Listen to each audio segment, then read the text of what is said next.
oleme järjekordselt kogunenud siia, et ühiselt lugeda meie isa palvet.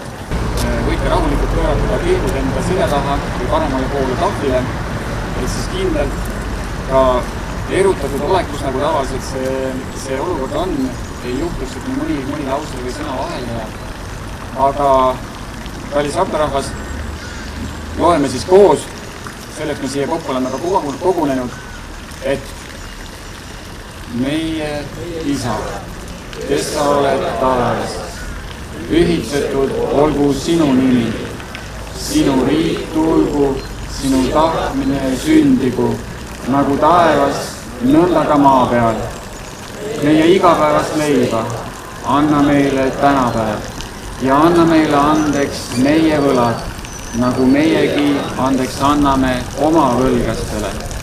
Ja ära saada meid kiusatusse, vaid päästa meid ära kurjast, sest sinu päralt on riik ja vägi ja au igavesti. Aamen. Suur aitäh teile. Oli võimas tunne. Aga nüüd ma annan sõna meie armsale kirikuõpetajale Mihkel Kukkele. Tere ja õnnistatud teist ülestõusnud püha meile kõigile. Ja enne kui ma lõpu õnnistamissõnad võin öelda, ütlen vaid ühe sõnumi, mis ilmselt on ka teie kõrvu kuulnud, et täna hommikul kell 7:30 lahkus ajast igavikku paavst Franciscus, kes jõudis olla maailma kõige suurema kiriku eesotsas viimased 12 aastat ja 2018. aasta septembris teatavasti käis ta ka Eestis külas. Nii et mõtleme siis kõigile nendele oma usuvendadele, õdedele, kelle jaoks tema oli nende maiseks, vaimulikuks isaks. Ja kui me täna meie isa palvet loeme ja mõtleme oma ühisele isale, kõikide risti inimeste ja mitte ainult risti inimeste, vaid meie kõikide isale, taevasele isale, kel on loonud selle maailma selleks, et kõigil on siin koht ja me kõik võime teda nimetada ka oma isaks.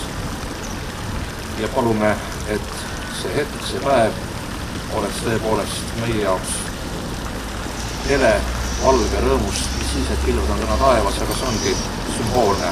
Nii nagu me elu taevas on sagel pilvad, aga me näeme pilvadelt vahelt ikkagi pisut ka valgust.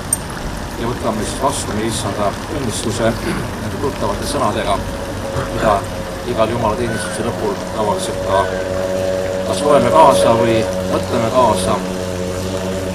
Issand, õnnistagu sind ja hoidku sind. Issand, laske oma pale paista sinu peal ja olgu sulle armuline. Issand, tõstke oma pale sinu üle ja andku sulle rahu. Isa ja poja ja püha vaimu nimel.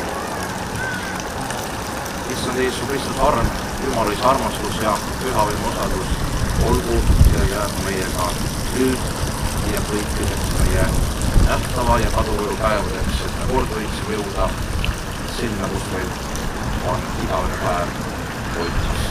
Juba täna ilusat päeva jätku kõigile.